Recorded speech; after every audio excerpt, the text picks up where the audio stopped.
Welcome to the Agile Wire, where professional Scrum trainers Jeff Boobles and Jeff Molesky discuss Agile topics. Now, here are your hosts, Jeff Boobles and Jeff Molesky. And we are recording. All right, Mr. Boobles, kick us off, man. All right, we got Stephan Wiedner joining us today on the podcast. So, Stephan, we're going to talk about psychological safety today. So, tell us a little bit more about your background with that and like why people should care there, why people should listen to what we're going to talk about today. Well, maybe we'll start with the definition of psychological safety, because while it's becoming, you're hearing it more and more in the news and so on, it's still not very well known by everybody. So psychological safety is a belief that within your team, within your work environment, you can speak up, say what's on your mind, and gosh, even admit mistakes. And you're able to do that without any fear of reprimand. So you don't feel like, there's going to be some sort of negative consequence for you speaking up, which so often is actually true in environments where there's low psychological safety. So with that in mind, with that as a definition, I guess you can say, I got interested in psychological safety because I've been in the world of coaching and leadership for well over 15 years. And what I discovered in rolling out coaching for leaders and managers within organizations is that by and large, those leaders and managers were all trying to foster better teamwork. Even they were using slightly different language and words to describe what it is that they were trying to achieve with an outcome. But by and large, looking back with 2020 vision, I was able to say, yeah, all these folks are trying to foster psychological safety. So when I read about the concept, it really just kind of clicked. And one of the reasons why it really clicked for me is that psychological safety can be measured. Because as much a proponent I am for coaching, executive coaching, leadership coaching, etc., I also have this perspective of wanting to make sure is what we're doing actually effective and how effective. And so then when I discovered psychological safety, I realized that's something we can measure before and after coaching and during to determine how good the coaching is being, what kind of an impact it's having on the organization. So that's the story into psychological safety. So I want to dive into the measuring quick first, but maybe just a little bit more. Like, tell me more about like what you're doing with psychological psych. Like, how do you? I don't know. How have you learned about it? Who are you working with? Like, how has that come to be? Like, how have you gained the knowledge you have right now on psychological safety? Yeah. So my journey started basically in 2019. I read the book, The Fearless Organization, written by Amy Edmondson. So she is a Harvard prof. She's been researching psych safety for 25 years. And so she's really the thought leader and the real expert in this space. And after reading her book, I reached out to her and I said, hey, I run this organization, Numi.com. We have thousands of coaches all over the world, and we want to provide training for our coaches to be able to use your assessment to measure psychological safety. And it basically took off from there. So we got a handful of coaches certified, and they're now using the tool around the world, and as are we, and we're using that tool to help organizations foster psychological safety. Because I don't know if you're familiar with the concept, but that which you can measure, you can change. So that's what we're doing. We're measuring it and we're changing it. Now we're doing more work. Tell us more about how you get that. Yeah. Thanks for tell us more about the measurement, because the measuring is really, really. I can just imagine our listeners being out there like, oh, how do I measure that? Because I could see my managers think there's psychological safety, but when I talk to the team members, I don't think there is. So like, how do I validate that? How do I prove that? So tell us more, like, how do you actually measure that, the before and after? Well, it's both very simple and, that requires a little attention and care. So Amy Edmondson developed an assessment. It's 7 questions. So it's super easy to get the answer and to have your people provide information as to their perception of psychological safety. It takes all of, 3 minutes. But you also, with any survey, you want to make sure that people are answering the questions openly and honestly. So you need to make sure that you're setting the stage when you're inviting folks to answer those questions, to prime them, to make sure that they know that Their answers are going to remain anonymous. You really want the answers. No one's going to be punished or harassed because of their opinions and what they share. And then once we do that, it really becomes a conversation starter, because it's really, the data is only useful as far as what you do with it. So we collect the data, we put it in the middle of the room, at least an anonymized report, and then we say, okay, what are we going to do with this? First of all, how did we get to this score? And that generates a lot of open conversation, and a lot of light bulbs tend to go off in those moments where folks are going, oh, I didn't even realize that every time I send out this type of an email, it's causing other people to get stressed and anxious, and they think they're making a mistake when that's not the intent at all. So let's change that email, or that maybe it's a step in a meeting that causes everyone to feel a certain way. So we want to address those issues and do something about it. What's the so what there though? I think Boobles and I both have our own personal opinions on why psychological safety is important in any environment, whether you're on any type of team, whether you're in any type of organization or business or whatever it happens to be. But for when you're speaking with leaders, when you're speaking with organizations, what's the so what? Why should I care about this? And why should I measure it? Why should I look for it increasing? I'm glad you brought that up, because I sometimes get kind of caught inside the trees and forget that there's this whole forest around me. And with the concept of psychological safety, I can certainly dive into the details, and we need to see the bigger picture. And the bigger picture is psychological safety is known to correlate with high performance, with high performing teams that generate better outcomes. And the most notable measure of that is Google and their project, which is called Project Aristotle. So what did they do? They looked at 180 Google teams. They ranked them all. So they knew, okay, here are our best teams, and over here are our worst teams. So what's the deal? What makes an effective team? And when they went around their campus and asked folks, executives and leaders and managers, what do you think comprises of the most effective teams? They came up with 250 factors. And they put all of those different factors against the outcome data that they had, and lo and behold, nothing correlated. So they had to really scratch their heads and go, okay, so it's not team size, it's not the age of the participants, it's not the ethnicity or gender. None of these factors mattered, or at least none of them correlated with outcomes. So what they did is they went to the academic research. They came across Amy Edmondson's work, and they applied the concept of psychological safety to their data set, and lo and behold, it was the number one factor. And why is psychological safety the number one factor? Well, perhaps you're familiar with the term or the phrase culture eats strategy for breakfast. Have you heard that before? Mm-hmm. Sure. Yeah. Heads are nodding. So, well, why is that, right? Why would culture eat strategy for breakfast? And the reason is because if you have a great strategy and a bad culture, you're going to fail to execute. But if you have a great culture and a bad strategy, what are you going to do? My guess would be you would iterate on the strategy. Like you would learn what is not working, what is working, and continuously improve on it. Exactly. You'll figure it out.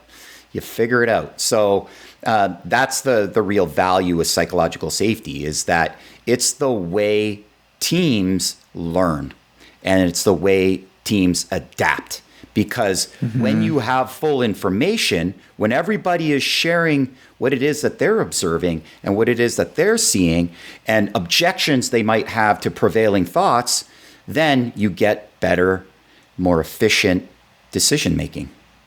And when you have better decision making, you get better outcomes.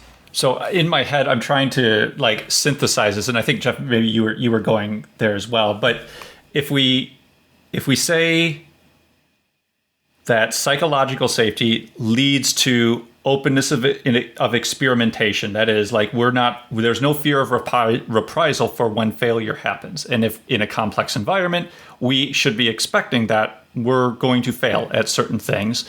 Psychological safety is an underlying framework for us to increase experimentation because we're not afraid of failing, and thus increase the chances that we're going to be successful at whatever it is that we're doing for each of our different teams in our organization. Like, does that kind of like A to B to C of how we would flow for the value of psychological safety? Yeah, and maybe it's even simpler than that. I think we're talking kind of theoretically and conceptually, and maybe we need to illustrate it with an example, like a story, and one that's relevant to Scrum Masters or someone who's a project manager or operating an Agile team. Just think about, let's say you go out and you're collecting data you're developing a new product, okay? And you need to talk to customers or potential customers to try to understand what it is that you're trying to build for them and what they really need. And maybe an idea starts to emerge, and yet there's some oppositional voices there. There's some folks that are hearing things that are slightly different. Like if you have a collection of people who are all talking to customers, you want to make sure that that oppositional point of view is heard, because it matters and it might affect the way decisions are made. There's even a better example, though, that I can think of, which is Amy Edmondson shares this story about a nurse, and she's in a hospital, and it's a neonatal intensive care unit, and there's a chart that says this baby infant is to receive such and such a dose, and so she calls up the doctor, and it's the middle of the night, and says, "I'm not totally sure that this dose seems correct." And the doctor says, "Look, stay in your lane. I'm the expert. Don't challenge me. And just follow the instructions on the chart." So the nurse does. Then follow a week later, 2 weeks later, that same situation happens again, where there's perhaps the wrong dose or the wrong medicine being prescribed for this infant. And what do you think that nurse does? Does she pick up, or he pick up the phone? No, right? In this case, no, they got reprimanded last time. So that oppositional point of view is not welcome. And in that particular case, it's life or death. So that's, that's a critical story. Whereas in project management, maybe it's not life or death. Hopefully it's not. It depends on your work environment. And yet we are seeing that. We're seeing a lot more companies, let's say like industrial type companies, engineering, mining, that kind of thing. Psychological safety is coming to the forefront because for them, at least the folks that are in the HR and leadership development, their number one focus is around incidences occurring at the job site. Incidences being someone gets injured or someone dies. And so for them, it's critical that they foster psychological safety, because to mitigate injury, to mitigate dangerous situations, you need to hear from folks. You need to hear from those frontline people who say, yeah, I get it. You have a safety plan, but I'm the person operating the tool. I'm operating the machine. And I know this is not safe. And you need that person to be able to speak up and provide that input in order to have a proper action plan, in order to have the best possible mitigation strategy for whatever issues might arise in the future. And you can't always predict what those things are going to be. So I think that's the real value, especially for project managers. It's getting that information that folks are not necessarily going to give to you if that environment is not fostered. Does that help illustrate it a little bit better, guys? Yeah, I think so. So I'll just think about some stories that I'm thinking about right now. So it's like how we work is really what we should be examining. So if we don't see psychological safety, or we don't think we have psychological safety, things we might see. People going out and working on the thing they've been told, not questioning why, right? Could we say that that's or the outcome, or if something deviates, I just do the thing I told, I deliver it, and then my part's done. I don't maybe care about the outcome as well. Not questioning new ways of doing things, right? So like innovation might be a little stale. We probably hear a phrase that this is the way we've always done it. Those are common ones we may hear. But if it's working well, I think if you do have psychological safety, there's a certain level of ownership that everybody has towards the outcome that you're trying to deliver, some type of shared goal that everybody has.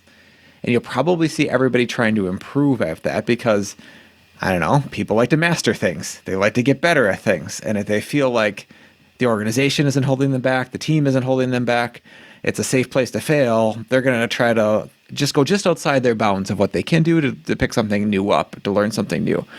If they feel like it's not safe, like they might lose their job or be reprimanded like you were talking about before, if they try something a little outside of their reach, they're not going to do it, right? Like everyone's trying to protect their household at the same time. So I don't know. What do you think about those like symptoms? Like if I kind of put a little gauge there, like are those things you might look at? Are there others you would add to that list? I think what you described there is great. So I would summarize what you said, Jeff, as politeness or agreeableness. Like if there's an overall sentiment of politeness and agreeableness within your work environment where everyone just kind of nods their head and says, okay, sounds good. I'll do that. That idea of just doing as you're told and staying in your lane and not challenging what it is that you're doing, then, and that's tricky, right? Because as a project manager or as a product owner, you might perceive that as, oh, well, everyone agrees, we're all getting along. Okay, no, there's no problems here. Because you might think a low performing team is one where clearly people are going to be fighting and, you know, there's not going to be any form of agreement at all. Well, that's not the case, right? With low psychological safety, those environments are really characterized more by silence than anything else, or politeness and agreement and just towing the company line. I'm punching the clock. So I would characterize that as maybe ambivalence is the right word to describe how people might be feeling. So what would you say to a team that says, well, yeah, my team's quiet, but that's just because they're a bunch of introverts, you know? That's just the way they are. Like, yeah. Could that be the case, or is that a case of like they don't really feel safe? Well, I have, I'm privy to being part of two different teams that are very different. So I have, for lack of a better word, a coaching and training team, and I have a software development team. And the software development team, as you can imagine, much more introverted. Everyone is extremely introverted. And on the coaching side, everyone is more boisterous, right? They love working with people, love storytelling, that whole thing. So over here on the left, I have to try to keep focus. And over here on the right, it's like a lot more challenging to make sure everyone is contributing on a regular basis. And even when you directly ask someone, what do you think about this? There's a certain reluctance to share because what I've discovered is that folks who are introverted also, they don't like that. They don't like being put on the spot. They want to be a lot more considerate of what they're about to say before saying it. Whereas someone who is, the person who walks into a room and just starts chatting with everyone, I mean, they'll come up with something that sounds good. Might not be the best answer, but they'll sure fill any silence that's in the room. So the way I combat that or foster more open communication from those who are introverted is by circulating the agenda well in advance, asking specific questions like, what are the 3 things you think we can do better on this project? Or how might we communicate differently? Or what was the best thing that we accomplished in the last month? Whatever questions that you have, give folks, especially those introverts, time to prepare, write down their answers, and even ask for them to ensure that they write down their answers. Not that they have to submit them to you, but they have it written down somewhere. And then the meeting tends to be a lot more productive. I'll have those who are most introverted contributing equally as much as those who are the most extroverted. So kind of looping back, we talked about like, so what? Like why do I care about psychological safety? We talked about measuring it. We talked about, in conjunction with that, collecting how we actually get those measurements. But like, cool, how do we actually tactically go in and start to cultivate psychological safety? And I imagine it's a little bit more difficult than going down to the Kroger and picking some psychological safety up off the shelf and just bringing it back home for the team. So and not looking for you to give away the secret sauce or anything, but like, how do you approach this with the teams, with the organizations, with the leaders? Because I'm sure it's different with different types of conversations. So where do you start, and what are some of the tactics that you employ for trying to cultivate more of this? Yeah, really good question. And the first step we do, as I've already mentioned, is we start by assessing psychological safety. And ideally, when we start with an organization, we work with their senior leadership team because they're steering the ship. And we only want to work with organizations that are willing to put money behind what it is that they want to achieve. And that thing ought to be psychological safety, or they might describe it in a different way, but ultimately, we only want to work with organizations that are going to be committed to creating this kind of speak up work environment. And they can see how it's a strategic initiative. It's not just, oh, that's a nice to have. Let's do that for our people. It's kind of this side project. No, it needs to be core to the business. So that's the first kind of, I guess, vetting process that we conduct. And then thereafter, if the organization is if they see how it fits in with their strategic goals, then we want to first assess psychological safety and do so in the context of annual or quarterly planning. So that's usually the cadence that we work with teams, is to be able to come in as part of their planning. And we talk about psychological safety, assess it, measure it, and debrief it at the beginning. So we're really setting the stage for open conversation throughout planning and strategy conversations, because of course, those conversations are so critical to the direction of the organization. You need to have psychological safety. If you're coming into a planning session where maybe you have some founders and then some C-suite leaders who have been flown in, that kind of thing, and you don't have good dynamics there, your planning is not going to be very good. It's going to be suboptimal. And then, so I'm going to stop there because there's more, but I want to hear your feedback or questions about that general starting point. So is this something when you're talking about doing it quarterly or annually? Like, okay, it's great to do this on a leadership team that's doing that higher level planning of where we're going.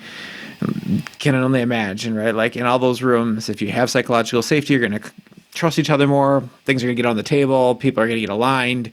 Like it's going to be a good thing. But how do you get it to everybody inside of an organization? I mean, does it always have to start with the leaders, or can it start in other places? Like it can start ground up too? It can start ground up. Yeah, it can. Absolutely.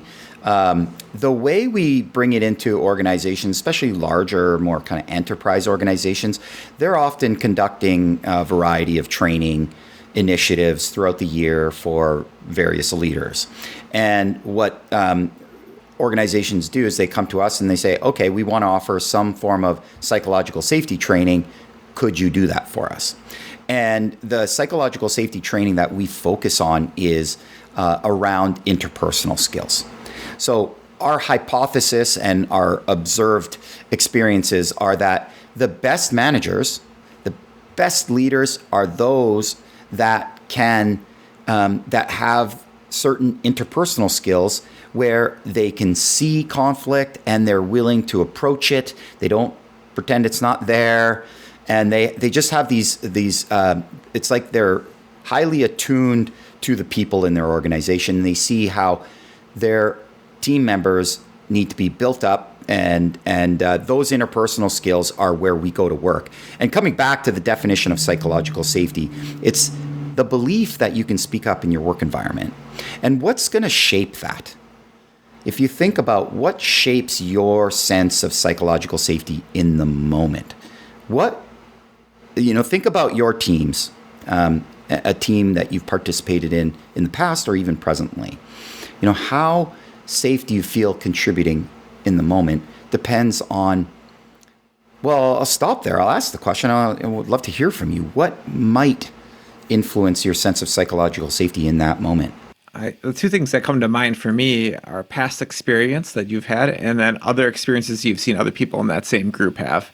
So if somebody has been vulnerable in the group, it's been received well, And it increases the connection with other people in the group. They're probably more likely to do that in the future. It doesn't even have to be me. If I see Jeff doing it on my team, then I know it's safe to do that. So I'll probably follow suit. Although likewise, if I take a risk on something and go step a little bit outside of my bounds, or what maybe some people would think, and if I get like reprimanded or something like that, probably going to push me to be a little more quiet, in the future. So those would be the two things that I would fall to. Anything else you'd add there, Jeff? The only thing I was thinking about was back to the other, just fear of reprisal. Like, not to what you were saying, like, what has happened the last time people, or have I spoken up? And then what has been the downstream effects of people who have spoken up? So that just what I would be considering. Yeah, 100%. So that's exactly why we then focus our training around helping leaders and managers develop the interpersonal skills to make sure that they're always ongoingly creating this environment where when people share, they can actively demonstrate that they hear them, that they understand them. And that's, it's easy to say like, hey, just be a better listener. But it's harder to actually do that in practice. And so that's what we really focus on. It's focusing on, the name of our training program is called Speak Up and Listen. So we want to help leaders make sure that everybody in their team feels like they can speak up. And probably the more important aspect to that is making sure that everyone feels heard when they do speak up. Like, you need to acknowledge and show appreciation and understanding when people speak up. Does that help? Does that make sense? It does. And as you were talking through it, what I'm kind of curious about is if you have any thoughts or experience, wisdom, however you want to phrase it. But you have the consultant card, and I've in various times in my career, I've too had the consultant card, and it's always very interesting working in an organization when you have that consultant card. There's like magical powers that go along with it. Like, you have an outsized influence oftentimes on the people that you're talking with, and so what it makes me think about is those of us who don't have the consultant card, right? Like, I'm a member of a team, or maybe I'm a frontline manager or leader, or maybe I'm somewhere in the middle, right? But, I hear about these things, I embrace these things, I really want to help influence the culture of my organization. Like, or maybe I'm just a change agent, and I want to help move forward with some of these ideas. So what is the encouragement? What are some of the tactics that you would part to these individuals that are in that position? Yeah, I love that. It's pointing to that comment we made earlier about, I think you asked, does it always have to start at the top? And no, I think you can start somewhere in the middle or somewhere else in the organization. And in a perfect world within an organization, if you're going to spread psychological safety, you do so organically. You're not forcing it upon anyone. And instead, you start building pockets of psychological safety where people are just looking, going, wow, look at those guys. That looks pretty good. Right? You want to just model the behavior you're looking for. And what we know when you do is that you get better results. People are more engaged. People are contributing better ideas more frequently. And so that's what I would do is I would concentrate on, if you're a change agent, concentrate on your team, on your circle of influence, and say, hey, let's make it a priority for us as a group to operate with psychological safety, and make it one of your core values or one of the rocks that you're really focusing on, and then have it expand naturally from there. Is that a good answer, a good suggestion? Yeah. So tell me tactically some things you might do if you're that frontline manager, leader, person on a team. Like, what can I do to help foster that psychological safety?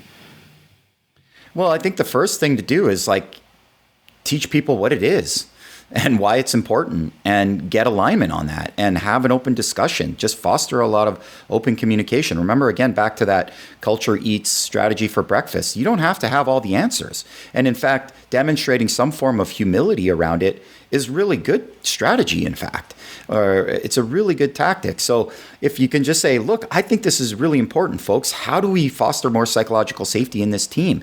Anybody have any ideas? And have a discussion about it. There's also a series of questions you might be able to ask people, like, and again, remember, especially if there's introverts in the room, put those questions into paper so that folks can write them down, think about it, and then have a discussion about it afterwards. So you might ask questions like, think about a time when something was said or someone did something in the organization that caused you to feel uncomfortable or a little bit concerned about your own safety in the organization. Or think about a time when you felt like you had contributed something really great and it wasn't appreciated or recognized. These are the types of questions that you can start to ask your team to start to uncover some answers about what might be getting in the way from them feeling psychologically safe, and then what can you do about it.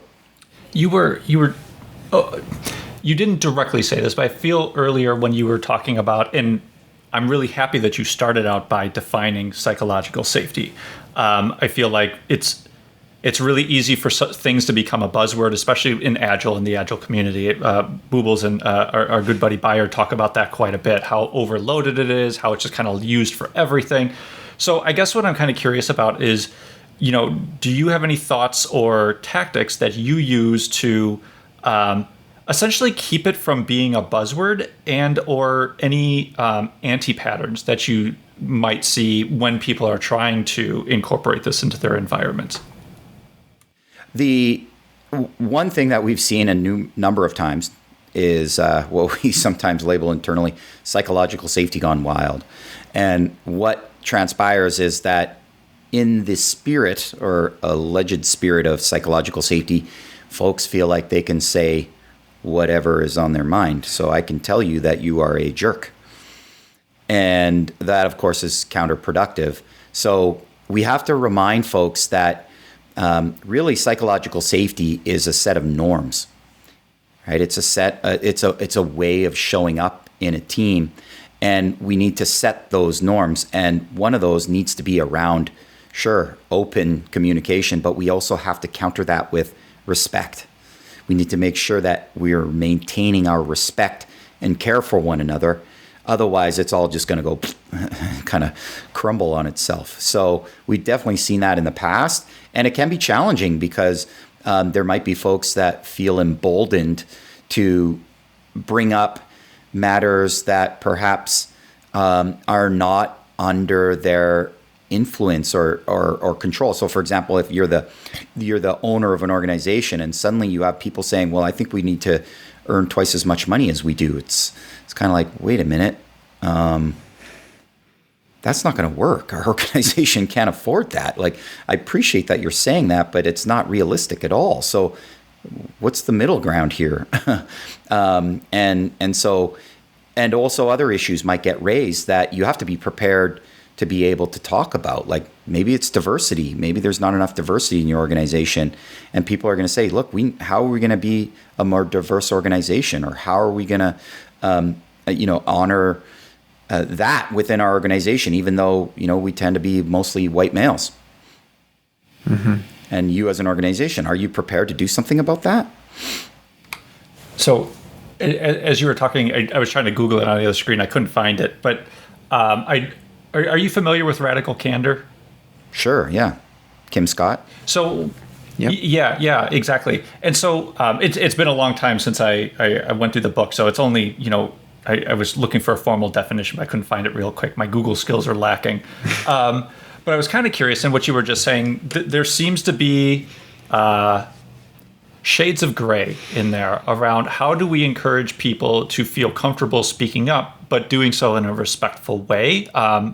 So I think that was kind of the spirit of radical candor was, I'm going to tell you, the polite truth, and not try to sugarcoat things. So I guess what are your thoughts on, that anti-pattern or that bad traction that you were just talking about, where we still want to be respectful with each other, but think about the things or the discussions that we're trying to have? I don't know if I articulated that really well. Do you see where I'm going with the question? Yeah, I see where you're going for sure. And for those who aren't that familiar with radical candor, I guess I'll inform folks there's two axes on the radical candor model of giving and receiving feedback, and that is you want to demonstrate that you care personally for the person for whom you're going to give feedback, and you also want to be able to give direct feedback, right? Not criticize them, but be able to give direct feedback. And Kim Scott, her innovation there was she always thought those two things were at the opposite end of a spectrum, right? She thought you either are kind of a softie and you're not going to give people feedback, and so you care about your folks, and as a result, you're not going to give them you're not going to challenge them directly, or you're going to be a total, hard A. I don't want to swear on your podcast here, but I think everyone knows what I'm talking about. Like a kind of a jerk leader, and you're going to challenge people all the time. And what you realize, no, those two things actually can coexist. You can care personally for someone and directly challenge them. And in fact, when you challenge someone directly, you're demonstrating care. You say, I care enough about you to give you this critical feedback that will help you be better, more productive, more functional within the team, within the organization. So is that a helpful description of radical candor for folks that are listening? Yeah, in fact, thank you. I had forgotten the two, but that was in line with how I had, partially remembered it. So thank you for me for the refresher. Sure. So what's the second half there, right? So what? Radical candor. What we do is in our training for leaders and managers. Again, this is all about helping them improve these interpersonal skills. What we recognize is that there's a big gap between kind of book knowledge, right? Understanding radical candor, understanding how to be a visionary leader, and then doing it. And it's almost like we go from reading a book to jumping into the Super Bowl final. And we never had a regular season, never mind a preseason. And so what we're trying to do is increase the ability for folks to be able to practice these interpersonal skills. And how do we do that? We do that by having simulated environments within a team that folks can see using their computer, and then using their webcam, they have to respond to these stimulus videos. And the stimulus videos are maybe 10 seconds, 30 seconds, 60 seconds, maybe maximum 2 minutes of some sort of interaction within a team. And then it stops, and now it's your turn to speak up. And there's a whole host of challenging moments, because that's what folks need to practice, because you never know what you're going to face in a real life scenario. We like to call it the flight simulator for interpersonal skills. And what does a real flight simulator do? You create all sorts of different environments where, engine number one is out and there's some sort of storm, and you're never going to have those exact moments and scenarios in real life. But what you can train folks in is how to think about and problem solve in those moments, so that becomes kind of a reflex. How to think and respond productively with your interpersonal skills is what we train folks in doing, so that the next time someone says, you bleepity bleep, what the hell were you thinking? You can respond productively in a way that doesn't just put them in the penalty box and say, don't speak up, that's evil, and don't express your thoughts. And you need to have a middle ground where you can approach it productively, acknowledge that this person has something to say, and I need to mine for what it is that they're trying to get across, so that their message can be received by everybody, rather than just putting a lid on it and saying, that was offside and you should go to the penalty box. So is this something like when you were talking about doing like the quarterly trainings and stuff like that, like you practice it regularly? Like maybe if it's even the same scenarios, or just seeing how we approach it.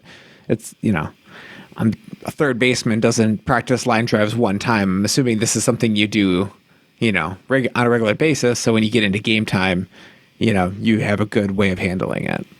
Yeah, exactly. So that's not the quarterly thing. That the quarterly involvement is part of the entire journey and the experience, but that the practice is what happens in between the quarterly sessions. You talked a lot about the I don't want to distill everything down, but it was like just so much of this is interpersonal skills. Are there any? So this just kind of the same question rehashed, but I'm kind of curious. Are there common stumbling blocks for that you see leaders when they're trying to work on these interpersonal skills? And are they, if you do see them, are there any differences with team members? Again, we're all people, but I think that leader/manager has different day-to-day activities and interactions with people that are going to be slightly different than a team member to team member interaction. So are there different things that you're focusing on and different things that you're seeing those two different roles stumble on when they're working on these interpersonal skills? Well, I want to point out that you're right. Your intuition is right that the managers and leaders, someone in a higher position, a +1 or +2, has an outsized influence on psychological safety because of course they do. They're in a position of power. And so what they say is going to be heard more closely. And so as far as like stumbling blocks that we come across, gosh, that's a hard question to answer. It seems like to us, what we find is, again, especially if we're working with, say, a leadership team or an executive team, everyone on that team is both, except for maybe the CEO, is both a manager and a team leader, or a manager and a team member, right? They fill both of those roles. And so what we find is that there's just a lot of appreciation for how other folks handle interpersonal situations. Because one of the things that we do is we have these stimulus videos and then people respond to them and we can share and discuss how different people are responding. And this is kind of the beauty of this type of work, and it's also part of the challenge. There is no right answer. It's not like, what's the right math formula here? There are processes and internal, mental models that you want to be employing, and ultimately you can have 3, 4, 5 people all responding to the same stimulus in totally different ways, and it's like, wow, that was really good for this reason, and that response was really good for that reason. So we find a lot of really great appreciation for how other people are interacting to the same stimuli.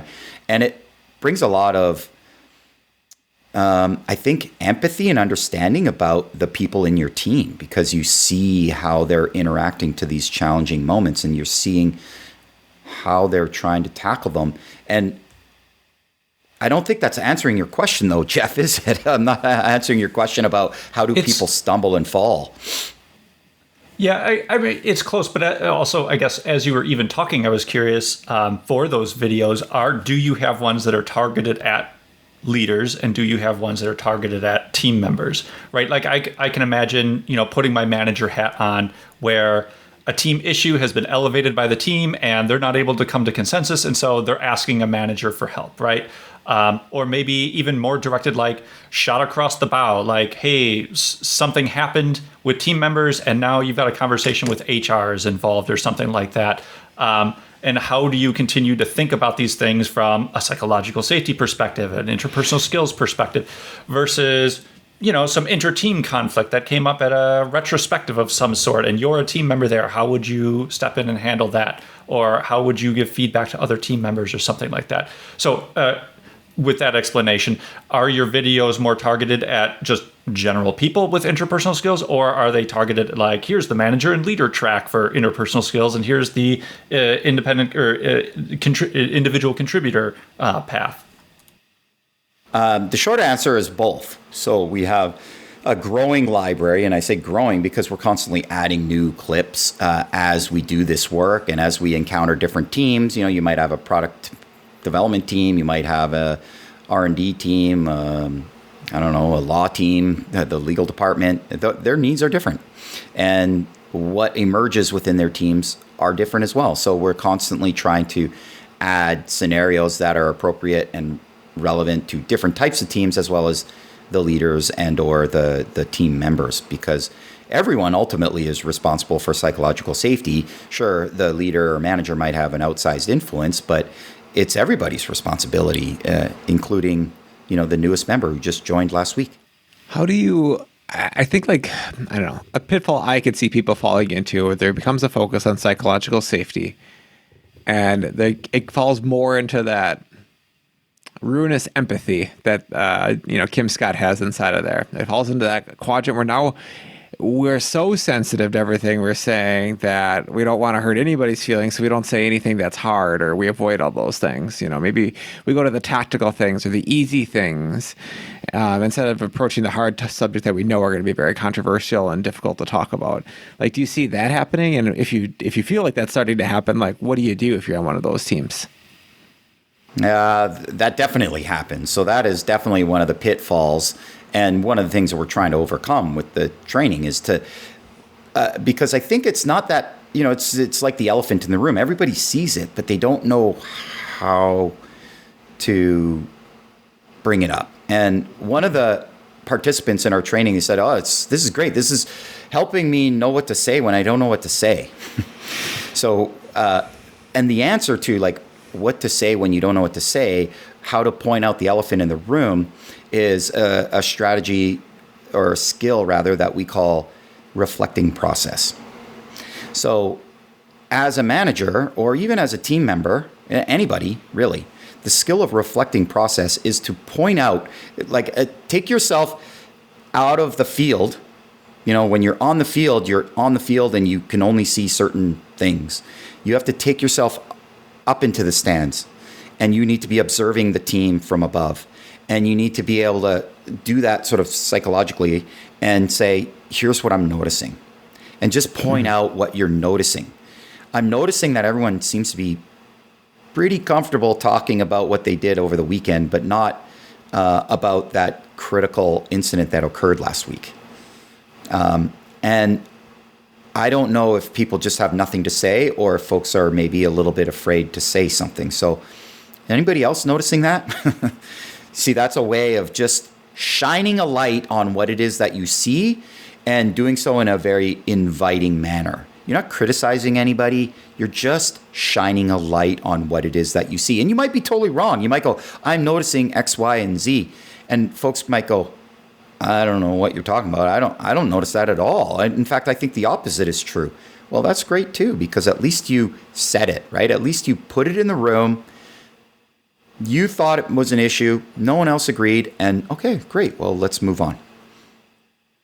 Is that helpful? That reflecting process, shining a light on what you see by taking yourself off of the playing field and up into the stands. Mm-hmm. I think that works as long as there's still some level of psychological safety, right? Like if we think there is, or we talk about it, but then there isn't, then will people even be like, I just can't even bring that up. Like so I guess someone's got to go first. Somebody's got to go first, give that direct, feedback on this observation.